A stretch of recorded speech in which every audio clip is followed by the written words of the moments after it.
here's my rationale, believe it or not, the actual traffic, that was short compared to some of the 4-hour layovers. There's some long layovers. So it was like, well. I did look at Rochester, just as like the options here were so bad. I was like, no, there's just that there. I gotta just make one. I looked at like an hour or something. But you're going on Thursday. There's more options. there's Thursday. more options. Yeah, I guess so. Friday, yeah.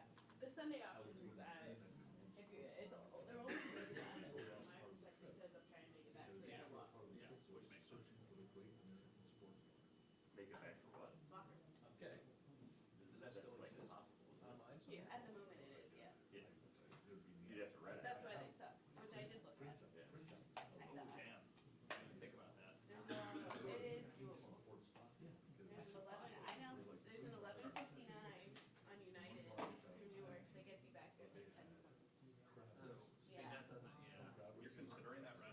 I am, because like it's just me, so like if I was not, there's no one else to send, and like that's tough to miss.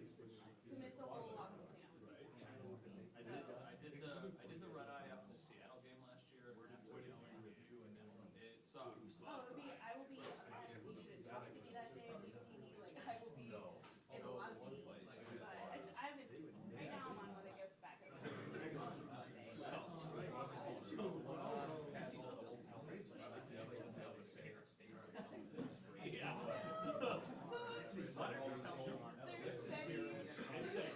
a go Bills. There's many parts of me, some of me is like, that's more work next week, you know, like there's like, it's a good thing I don't decide, because there's real pros and cons. I was telling someone at work, I was like, I'm gonna fly back on Sunday at 11 o'clock, and I am going to PM. I forgot what the review is, 1 in the PM. And I'm like, I'm going to be still at that one, completely unsure what is happening with all of it, like, and it's the same thing all over. If it's new, I'll take a car, even though it's Seattle, you can do it. It's 6.5 hours. That's really good. That's what I So mean. you, and like, so you can book them both, and then just cancel, you know, it'll be 24 hours, it's not, it's not bad, but it's not. For sure. Just last week, I was like sitting there, and I was like, it looks like it should be dead. Yeah, no, this was fine. And the Denver option. It's all over. Right, well, that's what I'm saying. That's right. A lot of that. For me, like, I do a lot of situations that always have been mutual, like the way you present losing money as a people decided. But each of us have one side. I'm at the Marin. That's not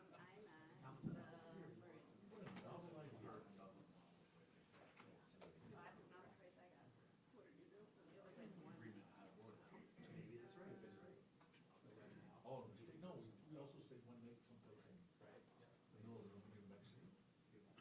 And he said, we're okay with the sunny west coming over. So, it was a good trip. That family wants to see you still at the group, right? Right, oh, yeah. Yeah.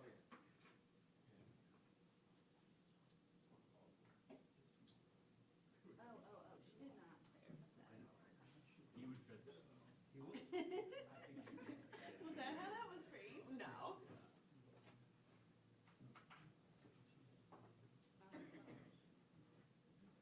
But I'm happy that I'm not committed to that. I had just put it like the stadium and what was close to like. Okay. Carl, the least contract. I did not know. And like,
For your well-being, don't talk. The only thing What that if I sucks said about no this to red eye first? is that you don't get home early enough for the benefits of the red eye. Well, that's the thing. For my benefits of it, or solely for locker room cleaning? But And that's we're booking inside. this now, and if they win, then If it's they win, a I'm moot changing. like 2 hours before. See, That's pretty good.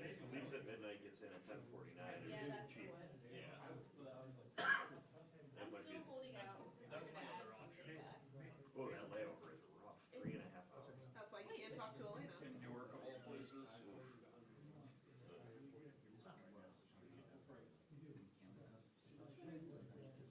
I think he's. Definitely like 11-hour layover in November. Where? You have an all set concept? In which you can't They eat locked in the Meridian or next to each other. I tried doing it specifically by key to see. So I'll have pay locked, but if you wanna stay there. I keep going back and forth. They're a lot apart. Because yeah, it's a difference of 2.5 hours. The 6 a.m. flight lands at 1:30 p.m. Okay. You guys don't go through like a concur or something, do this off the end? Yeah. Yeah, I have to go through. so do I. I didn't have to until this year. It was awesome. It was amazing. Because the options you guys talk about, right, like look at concur through Buffalo, those aren't there. So that's why. Yeah. You think the travel agents have the best option? Well, what I did, Portal that what should have the best what I option. did on Sunday night, because I was booking for me and I was booking for my wife, so I had concur in one tab, and then I just had the airline in the other tab, and even the price difference was stark. So like my round trip to Denver was like $661, I think. My wife's round trip was like $540. I just booked might through be the mine, airline, and I'm like, why are we spending $120 extra I have it on for the the convenience of concur that isn't convenient? My boss is like, we have to do it. We have to do it. I'm like, what do you mean we have? I was like, this is stupid. We're wasting When money. active. We're legitimately like throwing away money. Yeah, it's weird.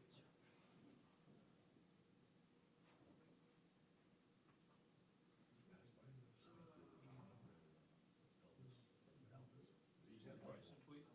No. No, it's going back. That's Idaho. I've never been to Idaho. He's gonna leave. And just like that, the PGA Tour is back to what it was. They're a John Rahm away from. And they're a whole lot richer, right? Yep. Most thing that the PGA Tour could have ever done. Bryson is being crazy, like he's coming back. Kepka's already back, and then Rahm will be the next. The way that they structured that was basically so that Mickelson would come back. Yeah. Because they cut it off in 2022. Yep. I think he won the PGA in 2021. It's unbelievable. And you have to return this rental price. Did you do your Robert Taylor pool? No, I better do that. It's due. Yeah, it's like a bus. Yeah, and stuff, no, so it's tomorrow. It's just they tee off Thursday at like 5:30 or whatever. Right, yeah. Yeah, I forgot all about That it. really is. Did you do it? I did it during my layover coming back the other day. Yeah, okay. On Saturday morning. Let's go, Those Sean. are some tough decisions. Is it right? Yeah, and Right, Maddie? Saturday, the high's 45 and the low's 25. So you wanna go hiking? Sorry to put you up. Okay, we can go hiking. She's Well, then I been, would- she's been in this, like, Maddie's been in this spot before. Spread it out. Emerald Lake, I would go, I would, Rocky I would Mountain actually National do Park. that. Yeah, in the cold. Yeah. Like I bring stuff. You have a rep? I said when are that. you Send us guys your gonna I go? said it. John Ward. I'm gonna change my flight. I'm currently getting in late Friday night. We could but- hike Friday. Yeah. This would be dependent on you having your own truck, Well, that's what, if we are gonna hike actually in the cold, I will rent a car. because it's like kind of far from, I mean, it's like an hour and a half from downtown. I don't know. Yeah. We went right Based into on our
Okay, good afternoon. Get you started with the injuries and the updates we have for you. So Shavers, as we talked yesterday, was going through some more tests, and turns out that he has a torn ACL, and so he'll be out for the season.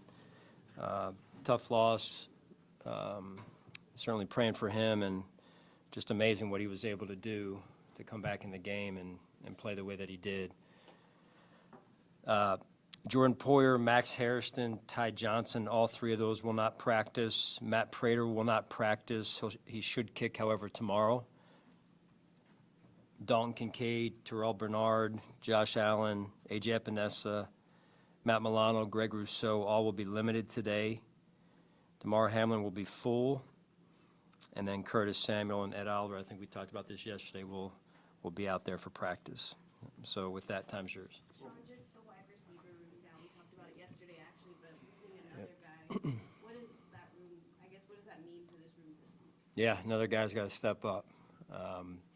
That's, point blank what it means. And I don't mean to be short. It's just right now it's full confidence in the guys in that room. And, we brought back Christian Wilkerson, and he'll be a good addition back to us on the practice squad, and we go from there. What's your anticipation roster-wise at that position? Is that it? For now. Meaning for adding? Yes, yeah. Is it too early in the week to know whether Curtis has a chance to be activated? Yeah, we need to get out. I need to get out there today and see a little bit. It's more of a walkthrough, so it's going to be harder to tell. Just take it one day, Jay, as we go. And tomorrow we'll try and move around a little bit more, just trying to get the guys as fresh as possible in the short week. I know you're not going to use it as an excuse because everybody has injuries, but Sean, do you recall a year that you've endured with as many injuries as you guys have had this year? I mean, you said it, Sal. It's like every year there's injuries. You expect the injuries. It is a part of the game, and the amount we've had this year it's significant. But what I need to focus on, what we need to focus on, is what's right in front of us today, and that's handling the things that we can handle and control what we can control, which is obviously this walkthrough today we're about to have here in a few minutes, and it's next man up. That's pretty stone cold what it is and what has to happen here for us in about 5 days here. That's fairly, I was just going to say, on Shavers, that's fairly remarkable that he was able to play through Yeah. that. What does it say about his toughness? Oh, yeah. I mean, he embodies what we're all about. I mean, I believe it happened summer of second quarter when we went out there to look at him, and for him to then come back into the game and then for it to turn out to be what it was is remarkable. Remarkable toughness, remarkable commitment to the team. With Curtis and Ed coming back, is there, like, anytime this happens, but because you have this, short week and playoffs, everything, is there any kind of lead up in terms of evaluation or a guess to educate you on how much these guys could contribute, if at all? Or does it start cold at the window? What are you allowed to kind of observe about where these guys are in terms of their readiness to play? Yeah, it's limited other than what we can get from the training staff. So, we base everything we get off of the information we get from them, and then what the player is giving us. So it's never easy because everybody's going to want to play normally in these type of situations. And we've had guys in the past that have been, can they make it, can they not? And everyone, their heart's in it. It's just a matter of can they actually do it. And they're all different, cases year to year. But that's kind of the delicate spot we got to find with each situation. Sean, Josh, is that just his foot, or is he dealing with anything else? Same as what he went through last week, sore coming out of the game more than anything right now. I know it's been a common theme for much of the season, I think, but the adversity and how much does the experience in the past inform you to not, to keep that game at a time focus in that sense and not, rip your hair out, I was going to say. Yes. Have you seen, John? But how much does that inform you in not panicking, or not to say that you were a panic before, but just to keep that even keel approach? For myself, you mean, or, well, that's what you're required, it's what you are tasked to do as a leader, is be out in front and lead them. And whether it's, good times, but in particular in times where you face some adversity. So, I think we've done a good job of that over the years here, and, that's what we're tasked to do right now. So that's what we do. We're looking forward and, again, trying to control what's directly in front of us today. Sean, what's the likelihood that Ed would be available this week? Don't know. Similar to, I think Tim was asking maybe about Ed and Curtis both. I'm not sure. Maybe just Curtis, Tim. So we'll just have to see. Like I said, he'll be out there today. It's a walkthrough, so won't get a great feel. We just got to take it one day as we go here, one day at a time. Is it because, this time of the year, you're trying to keep everybody as healthy during the week as possible? It's a limited week. Would seem to make it harder to evaluate somebody like Ed in the position he plays without sort of a little bit of leap of faith. That he feels good, the trainers give him the okay. Yeah. But not having the physical contact as much. Yeah, it's, we want to be as fresh as possible. It's another, decision that we have to make, that I have to make on a 6-day week here, and just getting back, from Jacksonville, then turning around. So, you want to have as fresh of a team as possible and as healthy of a team as possible. Yet at the same time, we do have plenty of areas to improve on and work on. So we got to do a really good job of trying to find that balance this week here. Sean, what have you seen out of Keon Coleman after the stretch of games where he was inactive, and how much are you looking at him specifically, maybe talking with him this week, saying, hey, we need you to step up and really go? Yeah. No, you said it. He along with others, need to step up, and confident he will, and he's moving in the right direction. You saw the production he had last week, the big play down the sideline. He continues to work on the other areas of the game as well that matter just as much as catching balls. So, that's his growth is going to be important for us down the stretch here. What have you seen from Keon in terms of his growth off the field? Just more attention to detail, more consistency, all the things that come with a young player maturing. And it's not to say that any of us are finished products. It's, that process continues. I would say, from the time that we had, the conversation that we did, the unfortunate conversation we had to have, up to now, at least, he looks like he's understanding a little bit more what's required. Where do you think Dalton Kincaid is in his arc of being unable to hurt the play to being full go, or doing everything he can? Yeah, I think like we talked about, what was the phrase we used, Eric? It was injury management. Yeah, that's still the window or the category I would say we're in. I feel like he handled it extremely well last week, and we'll see where it goes this week. Getting, again, some rest during the week, that, again, the combination should help him as well. John, you saw this defense, obviously, last year in the postseason, but it looks like they've taken a step up, especially in the pass rush, led the league in sacks. Yeah. What's going to have to happen for you guys on offense to kind of manage that? Well, they're built the right way. You got the guys up front. I think somebody yesterday in here mentioned up front with the combination of cover players that are top notch, and that bodes well to build a great defense. And I think Coach Joseph is one of the best there is out there, and does a great job of scheming things up, and they make it awfully hard for an offense to move the football. John, have you seen Josh, when you think about the quarterback who started against Houston, his first playoff start, maturing into the guy who was efficient, composed on Sunday, how have you seen him learn how to manage the emotions and the pressures and the responsibilities that come with being that guy this time of year? Well, I believe it starts with experience. When you go through, we've been through a number of playoff games, different venues,